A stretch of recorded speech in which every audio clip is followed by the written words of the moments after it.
টুটা পইণ্টলৈ স্বাগতম মই দীক্ষিত শৰ্মা আজি টুটা পইণ্টত মোৰ লগত উপস্থিত আছে ভাৰতীয় জনতা পাৰ্টিৰ নৱনিযুক্ত ৰাষ্ট্ৰীয় সাধাৰণ সম্পাদক আৰু সাংসদ দিলীপ শইকীয়া ডাঙৰীয়া প্ৰথমে আপোনাক টাইমেটলৈ স্বাগতম জনাইছো নমস্কাৰ জনাইছো কিছু বিষয়ত আমি কথা পাতিম কিন্তু অনুষ্ঠান আৰম্ভ কৰাৰ আগতে এটা অনুৰোধ আপোনালে যিসমূহ বিষয়ত কথা পাতিম যিমান পাৰে সিমান স্পষ্টতাৰ উত্তৰ দিয়া যাতে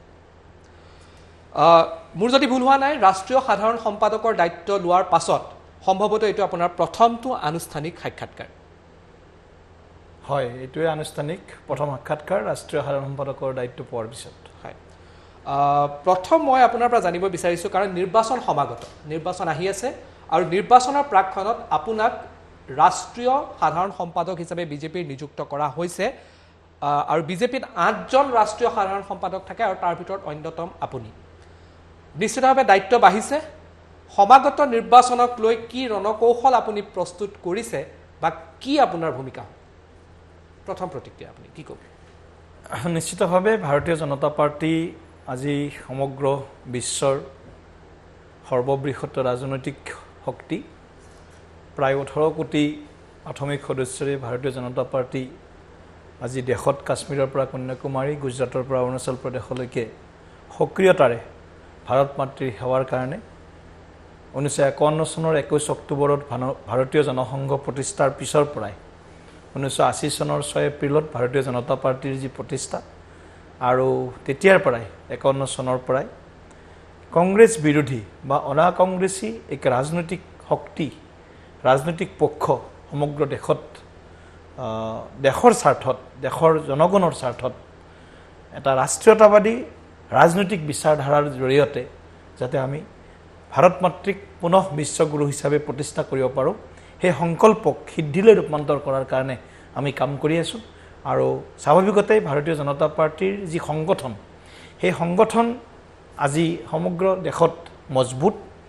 আজি উত্তৰ পূৰ্বাঞ্চল যদি কওঁ আমি উত্তৰ পূৰ্বাঞ্চলতো আজি অসমকে ধৰি আজি গোটেই 8খন ৰাজ্যত ভাৰতীয় জনতা পাৰ্টি আজি শক্তিশালী এক সাংগঠনিক ভেটি আজি নিৰ্মাণ কৰিবলৈ সক্ষম হৈছে আৰু আমি বিশ্বাস কৰোঁ যেহেতু ভাৰতীয় জনতা পাৰ্টি কেডাৰ বেস্ড অৰ্গেনাইজেশ্যন বুলি আমি কওঁ কাৰ্যকৰ্তা আধাৰিত আমি সংগঠন বা দল বুলি কওঁ গতিকে কেডাৰ বেস্ড অৰ্গেনাইজেশ্যনত ব্যক্তিৰ গুৰুত্ব আছে কিন্তু ব্যক্তিতকৈও সামূহিকতা যিটো কালেক্টিভিটি কালেক্টিভ আমাৰ ৱৰ্কিং যিটো কালেক্টিভ থিংকিং কালেক্টিভ লিডাৰশ্বিপ সামূহিক নেতৃত্ব সামূহিক চিন্তা একেলগে কাম কৰাৰ মানসিকতা টিম স্পিৰিট এই গোটেই কথাখিনিক আমি গুৰুত্ব সহকাৰে আমি লৈ আমি আমাৰ দলটো পৰিচালনা কৰিছোঁ আৰু নিশ্চিতভাৱে আমাৰ অসমত বিশেষকৈ নিৰ্বাচন সমাগত তাৰ লগে লগে ইয়াৰ আগত হয়তো এতিয়া আমি সকলোৱে গম পাইছোঁ বিহাৰত নিৰ্বাচন আছে পশ্চিমবংগত নিৰ্বাচন হ'ব কেইবাখনো ৰাজ্যত 2021ত নিৰ্বাচন আছে অসমৰ নিৰ্বাচনক লৈ আমি সাজু ভাৰতীয় জনতা পাৰ্টি অসমৰ ৰাইজৰ হকে যোৱা 4.5 বছৰে পূৰ্বৰ প্ৰতিশ্ৰুতি যিবিলাক দিছিল 2016 চনৰ বিধানসভা নিৰ্বাচনত সেই প্ৰতিশ্ৰুতিসমূহ সঠিকভাৱে ৰূপায়ণ কৰাৰ মানে কাৰণে আমি যি ধৰণৰ কেতিয়াবা হয়তো ক'ৰবাত কঠোৰ পদক্ষেপ ল'ব লগা হৈছে কেতিয়াবা হয়তো আমি হয়তো আমাৰ সংগঠনৰ স্বাৰ্থত নহয় ৰাজ্যখনৰ স্বাৰ্থত আমি এনেধৰণে কিছু পদক্ষেপ আমি লৈছোঁ যি পদক্ষেপে হয়তো দুই এক শক্তিক হয়তো কিছু ক্ষেত্ৰত অকণমান চিন্তিত কৰিছে বা শংকিত কৰিছে বা হয়তো কিছুমান বিষয়ক লৈ হয়তো বিপথেও গোটেই অসমৰ ৰাইজক বিভ্ৰান্ত কৰাৰ কাৰণে তেওঁলোকে চেষ্টা নকৰাও নহয় তথাপিও আমি আমাৰ যি লক্ষ্য আছে এই লক্ষ্য 2021ত বিজেপি আৰু মিত্ৰ শক্তি লগ লাগি আমি 100খন আসনৰ লক্ষ্য আমি নিৰ্ধাৰণ কৰিছোঁ আৰু সেই লক্ষ্য প্ৰাপ্তিৰ কাৰণে আমি আমাৰ যি 2016 চনৰ যি মিত্ৰতা আছিল সেই মিত্ৰতাক আমি আগবঢ়াই লৈ যোৱাৰ বাবে আমি ইতিমধ্যে আমি সেই সংকল্পৰে আগবাঢ়িছোঁ আৰু আমি আশা কৰিছোঁ ৰাষ্ট্ৰীয় নেতৃত্বও যি 2021ৰ যি নিৰ্বাচন সেই নিৰ্বাচনত আমাৰ যি মিত্ৰতা সেই মিত্ৰতা আমাৰ চলি থাকিব আৰু আমি যেহেতু অসমৰ হকে কাম কৰিছোঁ অসমৰ ৰাইজে কামৰ মূল্যায়ন কৰিব ভাৰতীয় জনতা পাৰ্টি চৰকাৰৰ মিত্ৰতা যিটো আছে সেই মিত্ৰতাকে অক্ষুণ্ণ ৰাখি আপোনালোক যাব এই ক্ষেত্ৰত যাওঁ যেতিয়া আপোনাক আজিৰ পৰা 4 বা 5 দিনৰ পূৰ্বে ৰাষ্ট্ৰীয় সাধাৰণ সম্পাদক হিচাপে নিযুক্ত কৰা হৈছিল আৰু ঘোষণা কৰা হৈছিল দিল্লীৰ ফালৰ পৰা তাৰ পাছতে এটা চৰ্চা হৈছে যে বিজেপিৰ ভিতৰ চৰা বা বিভিন্ন মহলত এটা চৰ্চা চলি আছে যে ৰাষ্ট্ৰীয় নেতৃত্বই ক'ৰবাত নহয় ক'ৰবাত এটা ইংগিত দিবলৈ চেষ্টা কৰিছে এই গোটেই প্ৰসংগত মই কথা পাতিম বা আপুনি কৈছে যে মিত্ৰতা আছে বা মিত্ৰতাক লৈ আগবাঢ়িব নিৰ্বাচন প্ৰসংগত যেতিয়া আপুনি দিল্লীত যাব বা বিজেপিৰ ৰাষ্ট্ৰীয় সভাপতি জে পি নাড্ডাৰ লগত বহিব বিজেপিৰ জ্যেষ্ঠ নেতাসকলৰ লগত বহিব আপোনাৰ ভূমিকা অত্যন্ত গুৰুত্বপূৰ্ণ হ'ব টিকেট দিয়াৰ পৰা আৰম্ভ কৰি কি ৰণকৌশল হ'ব লাগে সেই গোটেইখিনিত আপোনাৰ ভূমিকাত থাকিব এই মুহূৰ্তত মোৰ প্ৰশ্নটো এইটো হ'ল যে আপুনি বৰ্তমান পৰিস্থিতিত মই যদি এটা ডাঙৰ প্ৰত্যাহ্বান বিজেপিৰ কাৰণে আছে বুলি যদি মই সুধো সেই ডাঙৰ প্ৰত্যাহ্বানটো আপুনি কি ক'ব চাওক আমাৰ সন্মুখত প্ৰত্যাহ্বান বুলি আমি ৰাজনৈতিক দল হিচাপে আমি স্বীকাৰ কৰিব লাগিব কিছু কথা যে যিকোনো চৰকাৰে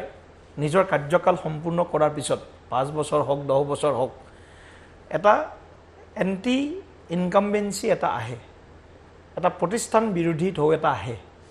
কিন্তু মই দেখিবলৈ পাইছোঁ ভাৰতীয় জনতা পাৰ্টিৰ ক্ষেত্ৰত 5 বছৰৰ কাৰ্যকালত আমাৰ চৰকাৰৰ বিৰুদ্ধে তেনেকুৱা কোনো ধৰণৰ বিষয় আজি অসমত বহুত বেছি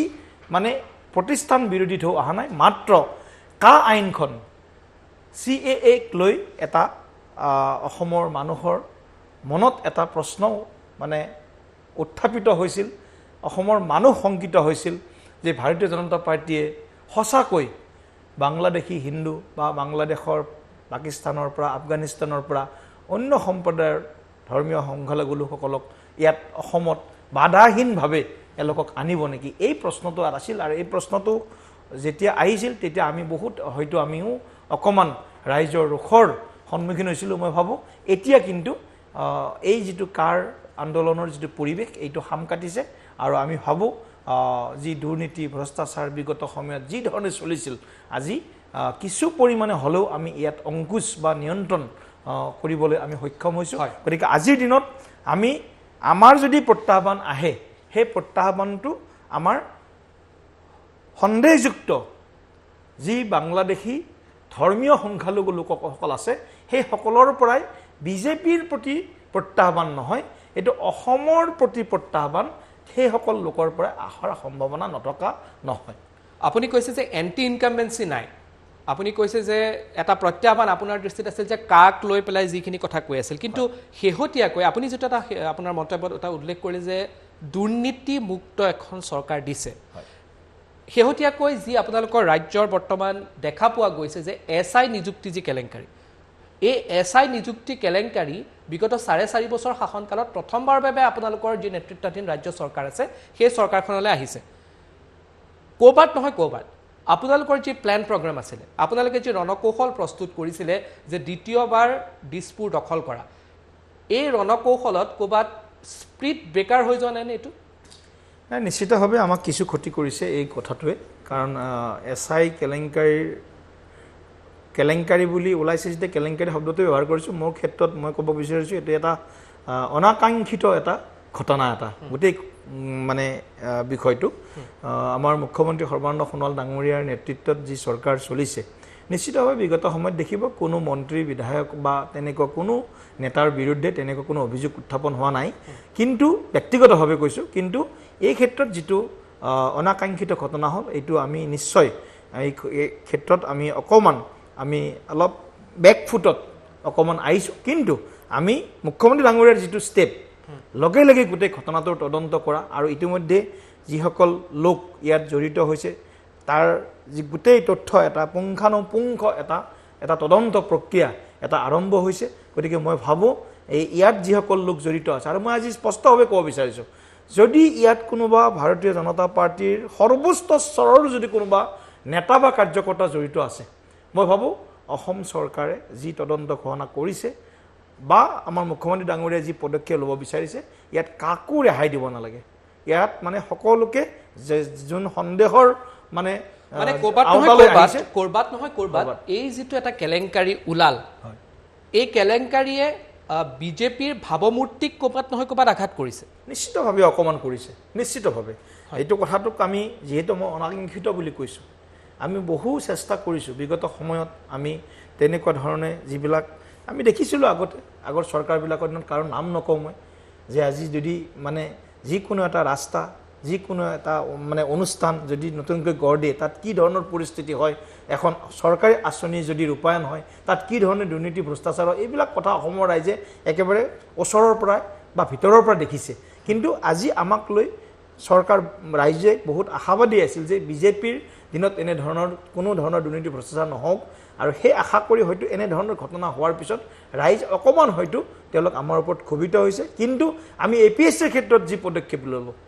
যে আমি তাৰ পৰৱৰ্তী সময়ত এই ধৰণৰ যিবিলাক সকলোৱে শলাগ লৈছে, আপোনালোকে যিটো APSC দুইটাই ক'ব লাগিব, ভাল কামটোৰো শলাগ ল'ব লাগিব। এই যিটো ঘটনা আছে, এই ঘটনাটোৱে ক'ৰবাত নহয় ক'ৰবাত, মই এই প্ৰশ্নটো আপোনাক এইকাৰণে সুধিছোঁ কাৰণ আজি আপুনি ইয়াৰ পূৰ্বলৈকে আপুনি এজন সাংসদ আছিলে, সাংসদ হিচাপে আপোনাৰ কাৰ্যৰ পৰিসৰ, আপোনাৰ সমষ্টি আছিল লোকসভা বা সেইখিনিত আছিলে। আজি আপুনি বিজেপিৰ সৰ্বোচ্চ নীতি নিৰ্ধাৰক যিসকলে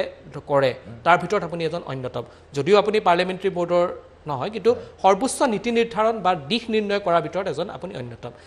এই গোটেই প্ৰসংগই ক'ৰবাত নহয় ক'ৰবাত আপোনালোকৰ ৰণকৌশলক পুনৰ বিবেচনা কৰিবলৈ বাধ্য কৰিছে নেকি? নিশ্চিতভাৱে এইবিলাক কথা চিন্তনীয় বিষয়,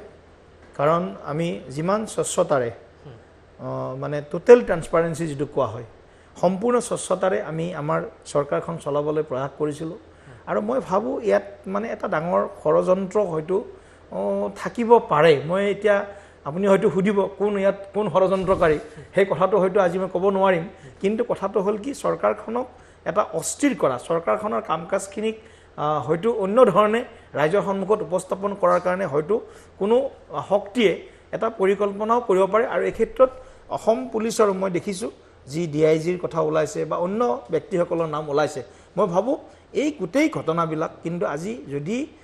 এজন ব্যক্তি ঘৰৰ পৰা 8 কেজি সোণ ওলায়, যদি আপোনাৰ 10 জেগাত তেওঁৰ যদি মানে হোটেল হওক বা তেনেকুৱা প্ৰপাৰ্টি ওলায়, গতিকে এনেকুৱা কংগ্ৰেছৰ দিনত কি আৰু তেনেকুৱা কিমানজন বা 100জন 1000জন মানুহ নিৰ্মাণ হৈছে কংগ্ৰেছৰ দিনত। গতিকে মই এই গোটেই কথাবিলাকক লৈ আমি সঁচাকৈ মই ব্যক্তিগতভাৱে আমি খুব দুখী, আমি আহত বুলি যাক কোৱা হয়, আমি আহত যে এজন সাধাৰণ ধৰক যিবিলাক মানে ঘৰৰ পৰিয়ালৰ ল'ৰা ছোৱালী মেৰিটত পৰীক্ষা দিয়ে, কষ্ট কৰি ৰাতিপুৱা 10 কিলোমিটাৰ 15 কিলোমিটাৰ 20 কিলোমিটাৰ দৌৰি তেওঁলোকে ফিজিকেল টেষ্টত পাছ হয়, তাৰপিছত ৰিটেন পৰীক্ষাত যেতিয়া এনেধৰণৰ অনাকাংক্ষিত যেতিয়া ধৰণৰ মানে পৰিস্থিতিৰ সৃষ্টি হয়, নিশ্চিতভাৱে আমি সেইসকল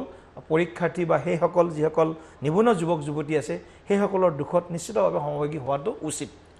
মই গোটেইকেইটা প্ৰসংগত আহিম, কিন্তু মই এটা বিষয় আহিব বিচাৰিছোঁ যে আপুনি যেতিয়া লোকসভাৰ অধিৱেশন, সংসদৰ অধিৱেশন যেতিয়া চলি আছিলে, আপুনি সংসদৰ অধিৱেশনত এটা মন্তব্য দি কেইবাটাও বিস্ফোৰক অভিযোগ বা তথ্য আপুনি কৈছে। মোৰ যদি ভুল হোৱা নাই, আপুনি জনসংখ্যাৰ যি আছে সেই জনসংখ্যা নীতি এটাৰ আৱশ্যকতাৰ কথা কৈছিল, আৰু তাত আপুনি কৈছিল যে অসমখন জম্মু কাশ্মীৰ হ'বলৈ গৈ আছে আৰু 82টা সমষ্টিত 20,000কে সংখ্যা বাঢ়িছে, আৰু এইটো আপুনি লোকসভাৰ মজিয়াত কৈছিল। আৰু তাৰপিছত ইয়াক লৈ পেলাই ৰাজ্যত এটা বিতৰ্কও সৃষ্টি হৈছে সম্পূৰ্ণ হৈছে। আপুনি যিকেইটা লোকসভাৰ মজিয়াত কথা ক'লে, সেই কথাকেইটা কি ভিত্তিত আগবঢ়াইছিল আচলতে? মই আপোনাক বিচাৰিছোঁ। অসমৰ জনসংখ্যা বৃদ্ধি আমি সকলোৱে জানো, অসমত 71ত প্ৰায় 91% আমাৰ হিন্দু পপুলেশ্যন আছিলে। আৰু আজি 2011 চনৰ যি পপুলেশ্যন চেঞ্চাছ আহিল, ৰিলিজিয়াছ মানে যিটো চেঞ্চাছ পপুলেশ্যনৰ, তাত আমি দেখা পালোঁ প্ৰায় 33%। গতিকে এতিয়া 2020 চনত এতিয়া আজিৰ সময়ত আমি যিটো তথ্য এটা হয়তো এইটো একদম আমি এইটো ক'ব নোৱাৰোঁ যে একদম পূৰা চৰকাৰীভাৱে একদম মানে ইয়াক মানে শুদ্ধভাৱে গোটেই কথাখিনিক মানে ইয়াত উপস্থাপন কৰিব পৰা যাব, কিন্তু যিখিনি তথ্য শেহতীয়াভাৱে আমি পাইছোঁ, এই তথ্যখিনি কিন্তু মই আজি ইয়াত আপোনাৰ ষ্টুডিঅ'ৰ যোগেদি মই অসমবাসীক মই আজি কথাখিনি ক'ব বিচাৰিছোঁ। এই তথ্য মই কোনো ভুলভাৱে দিয়া নাই। 2021 চনত যেতিয়া আমি চেঞ্চাছৰ ৰিপৰ্ট পাম, তেতিয়া আমি গম পাম অসমত ধৰ্মীয় সংখ্যালঘু, মই এটা কথা সেইদিনা, যিহেতু মই অকণমান মাত্ৰ সময় পাইছিলোঁ, মাত্ৰ 2 মিনিট সময় মই পাইছিলোঁ, মই ডিটেইলছত মানে গোটেই কথাখিনি ক'বৰ কাৰণে পৰা নাছিলোঁ।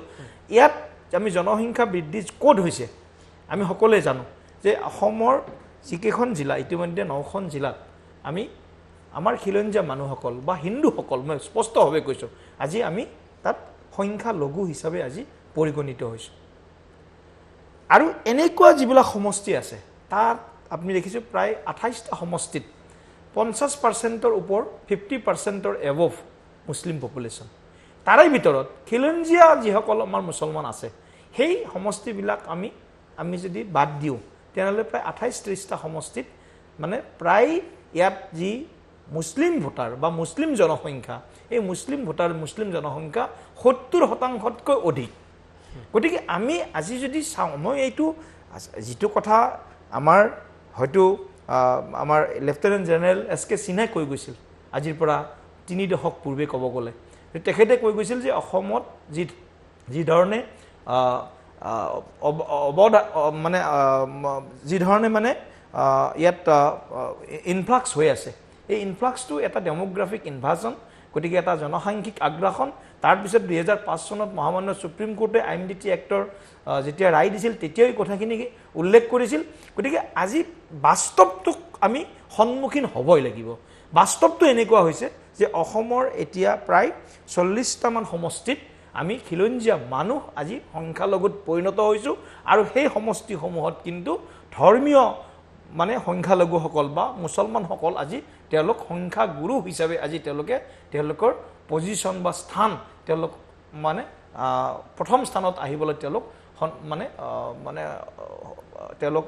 প্ৰথম স্থানত আহিছে গতিকে এই কথাখিনি মই কোনো ধৰণৰ ধৰ্মীয় বিভাজনৰ কথা কোৱা নাই মই সত্য কথাটো বাস্তৱ কথাটো মই ৰাইজৰ কৈছোঁ আৰু 82টা সমষ্টিত যি ধৰণে মুছলিমৰ জনসংখ্যা বাঢ়িছে খিলঞ্জীয়া মুছলমানৰ পপুলেশ্যনটো বঢ়া নাই কিন্তু বাঢ়িছে কাৰ যিসকল আমাৰ পূৰ্ববংগীয় মূলৰ যিসকল লোক সেইসকলৰ জনসংখ্যা কাৰোবাৰ 3জনী ঘনীয়েক কাৰোবাৰ 2জনী কাৰোবাৰ 4জনী কাৰোবাৰ 10টা কাৰোবাৰ 15টা কাৰোবাৰ 17টা 20টালৈকে আছে গতিকে এই ধৰণে যদি জনসংখ্যা বাঢ়ি যায় দেশত কিন্তু আমি দেখিলোঁ এইটো এটা মানে এটা অস্থিৰ পৰিস্থিতি আৰু দেশক মানে এটা যি ধৰণে জিন্নাৰ সপোন আছিল যি ধৰণে তেওঁলোকে ভাবিছিল যে অসমক লৈ তেওঁলোকে সোণাৰ বাংলা বনোৱাৰ তেওঁলোকৰ যিটো সপোন আছিল গতিকে এই ধৰণৰ এটা পৰিৱেশ হয়তো আহিব পাৰে সেইকাৰণে মই কথাখিনি কৈছিলোঁ যে জম্মু কাশ্মীৰ দেশৰ ভিতৰত আজি সৰ্বোচ্চ মুছলমানৰ জনসংখ্যাৰে পৰিপূৰ্ণ ৰাজ্য তাৰ পিছত অসম দ্বিতীয়খন মুছলমান জনসংখ্যাৰে পৰিপূৰ্ণ ৰাজ্য তাৰ খিলঞ্জীয়াখিনি কিন্তু জনসংখ্যা তেনেকুৱা ধৰণে বঢ়া নাই কিন্তু বাংলাদেশী মূলৰ বা পূৰ্ববংগীয় মূলৰ মানুহখিনিৰ জনসংখ্যা কিন্তু আচৰিতভাৱে তেওঁলোকৰ কিন্তু বৃদ্ধি হৈছে আৰু গণতন্ত্ৰত কিন্তু ভোটাৰ বা পপুলেশ্যন জনসংখ্যা ডেমক্ৰেচিত মানে পপুলেশ্যন বা ভোটাৰ ডিচাইডছ গতিকে যাৰ ভোট বেছি হ'ব যাৰ সংখ্যা বেছি হ'ব তেওঁলোকে শাসনলৈ আহিবৰ কাৰণে পথ প্ৰশস্ত হ'ব এই কথাখিনি অসমৰ খিলঞ্জীয়া মানুহসকলে বুজি নিশ্চয় পাইছে আৰু বুজি পোৱাটো সময়ৰ আহ্বান এই গোটেই প্ৰসংগত আপুনি লোকসভাৰ মজিয়াত ক'লে আৰু তাৰপিছত বিতৰ্কৰ সৃষ্টি হৈছে বিভিন্নজনে ইয়াক সমালোচনা কৰিছে বিভিন্নজনে ইয়াৰ ওপৰত প্ৰশ্ন উত্থাপন কৰিছে যে এজন সাংসদ হিচাপে এনেধৰণৰ মন্তব্য আপুনি আচলতে দিব নালাগিছিল বুলি কৈছে ক'ৰবাত নহয় ক'ৰবাত সেইটো মই প্ৰয়োজনীয়তা নাছিল নেকি শব্দটো কোৱাৰ লগে লগে মই এইটো কোৱা নাই যে মুছলিমসকল দেশদ্ৰোহী মুছলিমসকল মানে অসম বিৰোধী ভাৰত বিৰোধী এই শব্দ মই উচ্চাৰণ কৰা নাই মই জনসংখ্যাৰ বিস্ফোৰণৰ কথাটোহে উত্থাপন কৰিব গৈছোঁ কাৰণ দেশত যদি এখন শক্তিশালী জনসংখ্যা আইন নাথাকে যদি প্ৰৱৰ্তন নহয় তেনেহ'লে আজি চীনকো হয়তো আৰু 20 বছৰ 15 বছৰ পিছত আজি চীনকো হয়তো ক্ৰছ কৰিব ভাৰতবৰ্ষ আজি গোটেই সমগ্ৰ বিশ্বৰ ভিতৰত নাম্বাৰ 1 পপুলেটেড কাণ্ট্ৰি হিচাপে আজি চিহ্নিত হ'ব গতিকে আৰু এই জনসংখ্যাই আমাৰ আজি মাটিটো বঢ়া নাই সংস্থাপনটো আমি বঢ়াব পৰা নাই গতিকে মাটি বঢ়া নাই সংস্থাপনৰ মানে গোটেই দিশটো আমি গোটেই কথা আছে এটা প্ৰশ্ন আছে আপুনি যিখিনি অভিযোগ উত্থাপন কৰিছে বা যিখিনি আপুনি কথা কৈ আছে NRC-খন বনোৱা হৈছিল NRC-ত আপোনালোকৰ দলে ক'লে যে এই NRC-খন শুদ্ধ নহয় কিন্তু বিগত এটা বছৰত NRC শুদ্ধ ৰূপত আনিবৰ কাৰণে আপোনালোকৰ সেই যিটো কয় মানে যি সেই ধৰণৰ এটা চৰকাৰখনৰ বা দলটোৰ সেই ধৰণৰ এটা স্পৃহা দেখা পোৱা নাছিল বিগত এটা বছৰত আপোনালোকে হয় নিশ্চিতভাৱে 31 আগষ্টত আপোনালোকে এটা কথা কৈছে যেতিয়া NRC-ৰ ফাইনেল যেটা মানে এই বছৰ এটা ওলোৱাৰ পিছত এবছৰ হ'ল সেই এবছৰে আপোনালোকে কিন্তু ইমান সক্ৰিয়তা দেখা পোৱা নাছিল আপোনালোকৰ বা দলৰ দেখা পোৱা হোৱা নাই ক'ৰবাত নহয় ক'ৰবাত অসমৰ ৰাইজে চৰকাৰ দল দিল্লী উচ্চতম ন্যায়ালয়ত যিখিনি কথা কোৱা হয় তাৰ মাজত ক'ৰবাত সামঞ্জস্যৰ অভাৱ হৈ গৈছে নেকি? নাই চাওক, আমি NRCখনটো এখন শুদ্ধ NRC পোৱাটো সকলোৱে বিচাৰিছিলোঁ। অসমৰ মানুহে প্ৰতিগৰাকী মানুহে বিচাৰিছিলে। তাৰপিছত যেতিয়া 19 লাখ লোকৰ নাম বাদ পৰিল, আমি হতাশ হ'লোঁ যে যিটো সময়ত হিতেশ্বৰ শইকীয়া ডাঙৰীয়াৰ নিচিনা মানুহে 30 লাখ ইয়াত 50 লাখ ইয়াত বাংলাদেশী থকা বুলি কৈ গৈছিল আৰু বাংলাদেশী লবিয়ে প্ৰত্যাহ্বান দিছিল। গতিকে সেই সময়তো কিন্তু আজি যেতিয়া 19 লাখৰ সংখ্যা আহিল আৰু তাৰ ভিতৰত প্ৰায় 6 লাখৰ ওচৰা-ওচৰি হিন্দু মানে বাংলাভাষী হিন্দুৰ নাম বাদ পৰিলে। গতিকে আৰু বাকী 1.5-2 লাখ মান মানুহে এপ্লাই নকৰিলে ফাইনেল জিটত। গতিকে বাকী মাত্ৰ 6 লাখ মানে যদি চাবলৈ যোৱা যায়, গতিকে 6-7 লাখ মানে ধৰ্মীয় বাংলাদেশী মূলৰ মানে মুছলিম সম্প্ৰদায়ৰ ব্যক্তি। গতিকে আমি ভাবিছিলোঁ যে ইয়াত কমেও 40-50 লাখ ব্যক্তিৰ নাম ওলাব আৰু তাৰে ভিতৰত মানে 70-80% হয়তো বাংলাদেশী মূলৰ ধৰ্মীয় সংখ্যালঘুসকলৰ নাম আহিব। আৰু আমি সেইকাৰণে কৈছিলোঁ যে এই NRCখনত যিটো ফাইনেল যিটো ড্ৰাফ্ট এইখনক আমি মানিব নিবিচাৰোঁ, এইখন শুদ্ধ NRC নহয়। আৰু যদি ইয়াক শুদ্ধ কৰিব লাগে তেনেহ'লে একবাৰ আমি আকৌ ৰিভেৰিফিকেশ্যন কৰা হওক। বাংলাদেশ অসমৰ সীমান্তৰ যিকেইখন জিলা আছে, আজি ধুবুৰী হওক, গোৱালপাৰা হওক বা বৰপেটা হওক বা আমাৰ হাইলাকান্দি, কাছাৰ, কৰিমগঞ্জ হওক, এইকেইখন জিলাত এটলিষ্ট 20% NRCত নাম অহা সেইসকল ব্যক্তিৰ ৰিভেৰিফিকেশ্যন একবাৰ হওক আৰু অন্য জিলাবিলাকত 10% ভেৰিফিকেশ্যন হওক। কিন্তু মহামান্য সুপ্ৰিম কোৰ্টে ইয়াত যি আমাৰ মানে সমন্বয়ক আছিল, এই সমন্বয়ক ডাঙৰীয়াই গোটেই কথাটো বেলেগ ধৰণে উপস্থাপন কৰা হেতু মহামান্য উচ্চতম ন্যায়ালয়ে সেইটো আমাক অনুমতি নিদিলে। গতিকে আমি এতিয়াও এই স্থিতিত অটল যে আমি এই ভাৰত মানে বাংলাদেশ বা অসম বাংলাদেশ সীমান্তৰ এই সীমামূৰীয়া জিলাকেইখনত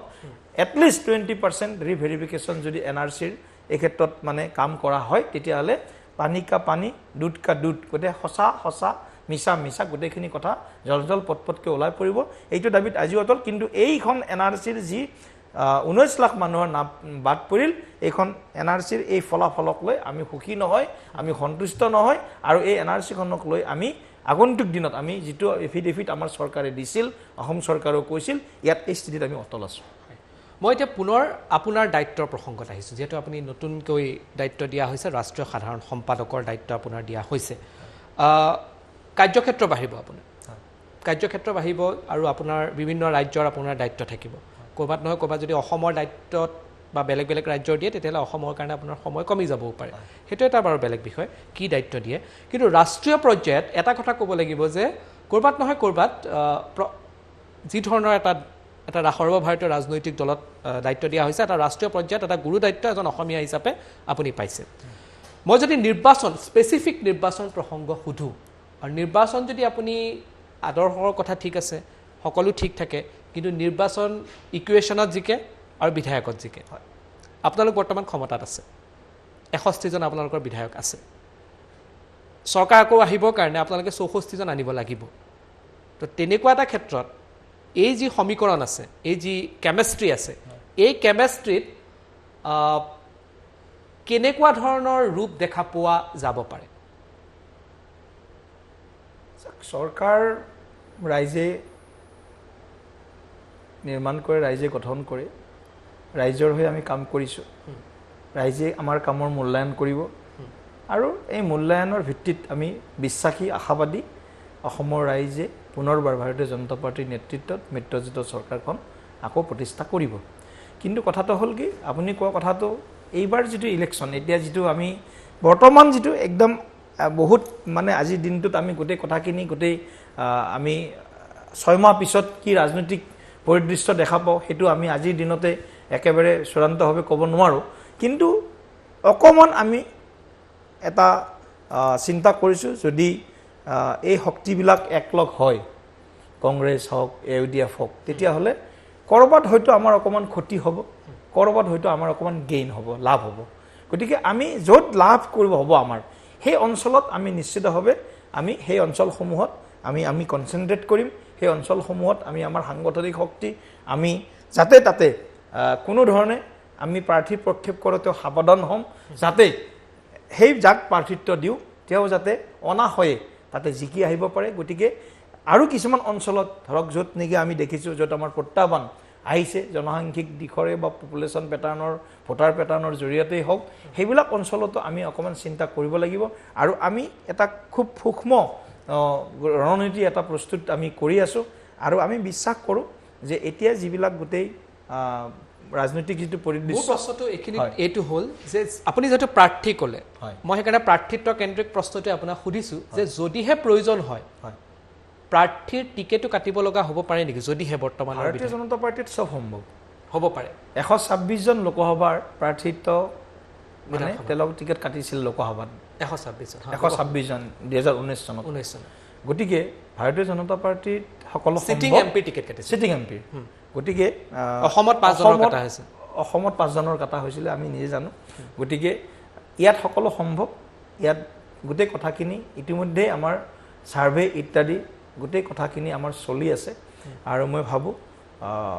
আমাৰ বিধায়কসকলে ভালে কাম কৰি আছে তথাপিও বিধায়কক যেতিয়া আপুনি টিকেট দিব কাৰণ এবাৰ আপোনাৰ গুৰুত্বপূৰ্ণ ভূমিকা থাকিব বিধায়কৰ টিকেট দিয়াৰ সময়ত ইয়াৰ আগৰবাৰো আছিলে আপুনি লোকসভাৰ সময়তো আপুনি নিজৰ প্ৰাৰ্থী আছিলে আপুনি তেতিয়াও সাধাৰণ সম্পাদক আছিলে এইবাৰ কিছু গুৰুত্বপূৰ্ণ ভূমিকা থাকিব মাপকাঠিডাল কি হ'ব প্ৰাৰ্থিত্ব নিৰ্ণয় কৰাৰ মাপকাঠি ইয়াত আপোনাৰ গোটেই কথাটো নিৰ্ভৰ কৰিব বিধায়কজনৰ পাৰফৰ্মেন্সৰ ওপৰত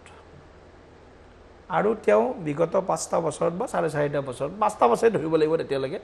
তো 5টা বছৰত ৰাইজৰ মানে হৃদয় জয় কৰিবলৈ ৰাইজৰ মন জয় কৰিবলৈ তেওঁ কিমান দূৰ সক্ষম হৈছে আৰু চৰকাৰখনৰ কামকাজখিনি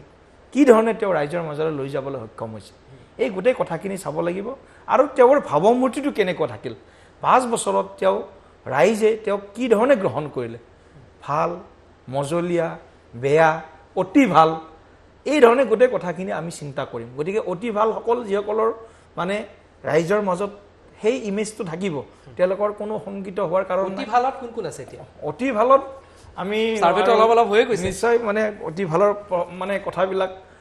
নিজৰ কামত মানে যিয়ে নহওক আমি যদি কৰবাত মানে ধোৱা ওলাই তেতিয়া গম পাওঁ তাতে জুই লাগিছে গতিকে যিসকল অতি ভাল সেই অতি ভাল সকলে নিশ্চয় গম পাইছে তেওঁলোকক হয়তো মানে দলৰ সংগঠনৰ এটা স্তৰত হয়তো তেওঁলোকক মানে এটা ইংগিত বুলি মই নকওঁ তেওঁলোকক হয়তো প্ৰকাৰান্তৰে হয়তো কৈ দিয়া হৈছে ভালকৈ কাম কৰি থাকক চিন্তা কৰিব নালাগে কিন্তু কিছুমানৰ ক্ষেত্ৰত হয়তো এনে ধৰণৰ বিষয় চৰ্চালৈ আহিছে যিটো হয়তো আমি আজি হয়তো আপোনাৰ মঞ্চৰ পৰা ৰাজহুৱা কৰাটো উচিত বুলি মই নাভাবো আৰু তেনেকুৱা ধৰণৰ কথাবিলাক ইতিমধ্যে হয়তো কিছুমানক এই কথাখিনি অৱগত কৰোৱা হৈছে অৱগত কিছু সকলক কৰি দিয়া হৈছে যিসকল অতি ভাল আছে অতি ভাল যিসকলে কাম কৰি আছে ভাল আৰু মজলীয়া যিসকল আছে তেওঁলোকৰ মজলীয়া আৰু নিম্ন যিসকল আছে সেই সকলক মানে আপুনি 4টা কেটেগৰী অতি ভাল মজলীয়া আৰু নিম্নখিনিৰ কথা বাৰু বাদ দিয়ক নিম্নখিনিৰ কথা বাদ দিব লাগিব স্বাভাৱিকতে অতি ভাল আৰু মজলীয়াখিনিৰ কি হ'ব অতি ভালখিনিটো অতি ভালে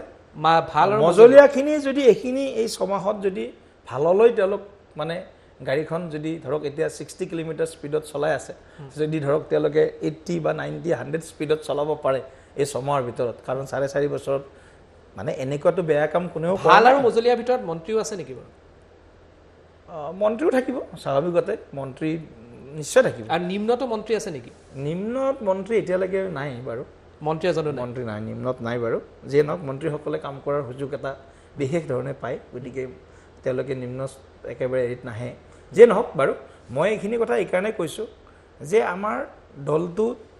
ভাল কাম যিসকলে কৰিছে সেইসকলক ৰিৱাৰ্ড দিয়াৰ সেইসকলক পুৰস্কৃত কৰাৰ পৰম্পৰা যদি কোনোবা ৰাজনৈতিক দলত আছে ভাৰতীয় জনতা পাৰ্টিত আছে গতিকে ভাৰতীয় জনতা পাৰ্টিত ভাল কাম কৰিলে মৰণ নাই গতিকে যদি যিসকলে ভাল কাম কৰি আছে তেওঁলোকৰ কোনো ধৰণে শংকিত চিন্তিত হোৱাৰ কাৰণ নাই কিন্তু এটা কথা স্পষ্ট যে সকলোৰে গ্ৰাফ সমানে আগবঢ়া নাই সকলোৰে কাৰবাৰ হয়তো যেনেকৈ আমি হাৰ্টবিট চাওঁ কিছুমানৰ যেনেকৈ একদম অলপ অলপ কবাৰ আপ ডাউন থাকে কিছুমানৰ আছে সেইসকলে টিকেট নাপাবও পাৰে সেইসকলে তেওঁলোকৰ পাৰফৰ্মেন্স যদি ভাল কৰে পাব যদি পাৰফৰ্মেন্স ভাল নহয় তেনেহ'লে তেওঁলোক কিন্তু অকণমান গোটেই কথাখিনি মানে আপুনি অকণমান যদি স্পেচিফিক ক'ব পাৰে এই সংখ্যাৰ ভিতৰত উজনিত বেছি আছে নে নামনিত বেছি আছে নামনিত যিসকল আছে ভাল অতি ভাল যিটো আমি অসমখনতে আমি ক'ব লাগিব উজনি নামনি বুলি স্পেচিফিক আমি আজি ক'ব নোৱাৰিম কিন্তু কথাটো হ'ল কি আমি এটা সুযোগ দিছোঁ আৰু এইটো আমি আজি এই ছমাহ বুলি নহয়, আজি 1.5 বছৰ আগৰ পৰাই, এবছৰ আগৰ পৰাই এই কথাখিনি আমি তেওঁলোকক এটা ইংগিত দি আছোঁ। গতিকে তেওঁলোকে ভালকৈ তেওঁলোকে ৰাইজৰ মাজত সোমাওক, ভালকৈ কাম কৰক আৰু ৰাইজে বিচৰা ধৰণে ৰাইজৰ হৃদয় অন্তৰ জয় কৰাৰ কাৰণে কাম কৰক। গতিকে যিসকলে এইখিনি কাম কৰি আছে তেওঁলোকৰ কাৰণে কোনো চিন্তা হোৱাৰ কাৰণ মই অনুষ্ঠান শেষ কৰিব লাগিব। মই শেষৰ এটা বা দুটা প্ৰশ্নলৈ আপোনাৰ ওচৰলৈ আহিছোঁ। মোৰ প্ৰশ্নটো এইটো হ'ল যে আপুনি আজি যিখিনি সময়ত, যিখিনি বয়সত আপুনি ৰাষ্ট্ৰীয় সাধাৰণ সম্পাদকৰ দায়িত্ব লৈছে, সিমান বয়সতেই বা তাৰ সময়তেই বৰ্তমানৰ দেশৰ প্ৰধানমন্ত্ৰী নৰেন্দ্ৰ মোদীও ৰাষ্ট্ৰীয় সাধাৰণ সম্পাদকৰ পদত আহি গৈছিল। চ' ক'ৰবাত নহয় ক'ৰবাত এইটো এটা ৰাষ্ট্ৰীয় পৰ্যায়ত ইংগিত নেকি যে আজি নহ'লেও ভৱিষ্যতলৈ ডাঙৰ দায়িত্ব পোৱাৰ এক ইংগিত নেকি বাৰু? চাওক, মোৰ নিচিনা দলৰ এজন সাধাৰণ কাৰ্যকৰ্তা আজি ৰাষ্ট্ৰীয় সাধাৰণ সম্পাদক পোৱাটোৱে মই ভাবোঁ মোৰ একেবাৰে মানে মোৰ যিখিনি ধৰক বিগত সময়ৰ কাম কাজ, মই ভাবোঁ দলত এই যিটো মোক সাংসদ হিচাপে প্ৰাৰ্থিত্ব দিলে, মই লাগি আছিলোঁ, MLA খেলিছিলোঁ বাৰু 2011ত মই নলবাৰীত MLA খেলিছিলোঁ। কিন্তু দলত যিটো পৰম্পৰা যিটো দেখিলোঁ মই, এইটো মই মানে চেলুট কৰিছোঁ আজি দলৰ জ্যেষ্ঠসকলক, যে এই ধৰণৰ সাধাৰণ কাৰ্যকৰ্তায়ো কাম কৰি থাকোঁতে ষ্টেপ বাই ষ্টেপ, স্তৰে স্তৰে তেওঁলোকৰ উত্তৰন্ত সম্ভৱ। গতিকে মই ভাবোঁ মই বহুত বেছি একো মানে আশা নকৰোঁ। মা ভগৱতী, মা কামাখ্যা, শ্ৰীমন্ত শংকৰদেৱ, মাধৱদেৱ গুৰুজনাৰ যদি কৃপা দৃষ্টি থাকে, আমি অসমৰ কাৰণে মই কিবা এটা যাতে স্মৃতি, যাতে মোৰ জীৱনত কিবা এটা কৰি যোৱা কাম, যাতে ভাল কাম এটা মই যাতে পদচিহ্ন কিবা এটা এৰি যাব পাৰোঁ, সেইটোৱে মোৰ আটাইতকৈ ডাঙৰ মানে মোৰ কাৰণে প্ৰত্যাহ্বান। গতিকে সেই প্ৰত্যাহ্বানটোক মই কেনেধৰণে আপোনালোক সকলোৰে সহযোগিতাত, দলৰ অগণন যি কাৰ্যকৰ্তা আছে, জ্যেষ্ঠ, কনিষ্ঠ, নবীন, প্ৰবীণ, সকলোৰে আশীৰ্বাদ, সকলোৰে সহযোগিতাত কেনেধৰণে মই এই দায়িত্বটো নিৰ্বাহ কৰি সফলতাৰে মই এই প্ৰতিষ্ঠা কৰিবৰ কাৰণে চেষ্টা বা সফল হ'ব পাৰোঁ, যে অসমতো ৰাষ্ট্ৰীয় দায়িত্ব পোৱাৰ যোগ্য বা ৰাষ্ট্ৰীয় এনে গুৰু দায়িত্ব পোৱাৰ যোগ্য কাৰ্যকৰ্তা আছে। গতিকে তেওঁলোকে তেওঁলোকৰ কৰ্মৰ বিনিময়ত এইটো প্ৰতিষ্ঠা কৰি গৈছে। গতিকে এনেধৰণৰ মই মানে আশা কৰিছোঁ আপোনালোকৰ সকলোৰে সহযোগিতা বিচাৰিছোঁ। আৰু অন্তিমটো প্ৰশ্ন হ'ল, আপোনাক দিলীপ শইকীয়া এজন সাংসদ হিচাপে, এটা বছৰতকৈ অধিক সময় হ'ল আপুনি সাংসদ হিচাপে কাৰ্যনিৰ্বাহ কৰাৰ, সাংসদ হিচাপে দিলীপ শইকীয়াই নিজক কিমান নম্বৰ দিব? নিজৰ প্ৰায় 1.5 বছৰীয়া এই কাৰ্যকালত কিমান নম্বৰ দিব 10ৰ ভিতৰত? মই 10ৰ ভিতৰত 5 দিম। 5 দিম, 50%? 50%। কিয় মানে? কাৰণ মই যোৱা 6 মাহ ধৰি ধৰক এই গোটেই পৰিস্থিতিটোক লৈ আজি যি ধৰণে ৰাইজৰ মাজত সোমাব লাগিছিল সোমাব পৰা নাই, তাৰ কাৰণে 3 নম্বৰ তেনেকৈ কাটি দিছোঁ। মই 10ৰ পৰা 3 কাটিলোঁ, থাকিল 7, আৰু 2 নম্বৰ কাটিলোঁ মই মোৰ মানে যি ৰাইজৰ আশা আকাংক্ষা আছিলে, ৰেল লাইনটো প্ৰতিষ্ঠা কৰাৰ কথা আছিলে, এতিয়ালৈকে কৰিব পৰা নাই, সেইটোৰ কাৰণে লাগি আছোঁ, তাৰ পৰা 1 নম্বৰ কাটিছোঁ। নেশ্যনেল হাইৱেটো মই কৰাৰ কথা আছিলোঁ, কিন্তু সেই নেশ্যনেল হাইৱেৰ কামটো মই ইতিমধ্যে আমি আগবঢ়াইছোঁ। গতিকে তথাপিও এতিয়ালৈকে মই আধাৰশিলা স্থাপন কৰিম বুলি কৈছিলোঁ, মানে মাঘ মাহত, মানে জানুৱাৰী মাহত এই বছৰ। গতিকে সেইটো যদি এতিয়ালৈকে আমি এই কামটো ইতিমধ্যে আমাৰ লেণ্ড একুইজিশ্যনৰ কামটো আৰম্ভ কৰিব লাগিছিল, আজি 3 মাহ আগতে কৰিব পৰা নাই গোটেই কামটো, তাৰ কাৰণে নম্বৰ 1 কাটিছোঁ। গতিকে এই দুটা মূল কামৰ কাৰণে মই এনেকুৱা অলপ নম্বৰ কাটি মই 10ৰ ভিতৰত 5 দিছোঁ। আৰু মই এইকাৰণেই 5 দিছোঁ যাতে মই আৰু 5ৰ পৰা 6, 6ৰ পৰা 7, 7ৰ পৰা 8লৈ যাতে মই এই মোৰ মানে যিটো যাত্ৰাটো যাতে মই আগবঢ়াই লৈ যাব পাৰোঁ। ধন্যবাদ জনাইছোঁ দিলীপ শইকীয়া ডাঙৰীয়া, আপুনি আহিলে, 2টা পইণ্ট অনুষ্ঠানত আহিলে, স্পষ্টতাৰে সকলো কথা ক'লে, আপোনাক ধন্যবাদ জনাইছোঁ আৰু আশা কৰিছোঁ অনাগত দিনতো আকৌ আপুনি আহিব আমাৰ তালৈ। এয়া আছিল বিজেপিৰ নৱনিযুক্ত ৰাষ্ট্ৰীয় সাধাৰণ সম্পাদক আৰু সাংসদ দিলীপ শইকীয়া। স্পষ্টতাৰে ক'লে যে যিসকলে ভাল কাম কৰিছে তেওঁলোকে তাৰ পুৰস্কাৰ পাব, নিৰ্বাচনত টিকেট পাব, যিসকলে ভাল কৰা নাই তেওঁলোকৰ টিকেট কৰ্তনো হ'ব পাৰে, কিন্তু নিজৰ কাৰ্যকালক সাংসদ হিচাপে 10ৰ ভিতৰত 5 নম্বৰ দিছে, 50% দিছে দিলীপ শইকীয়াই। টাইম এইটৰ বিশেষ অনুষ্ঠান 2টা পইণ্টৰ পৰা মই ডিকেট শৰ্মাই বিদায় লৈছোঁ। ধন্যবাদ, নমস্কাৰ।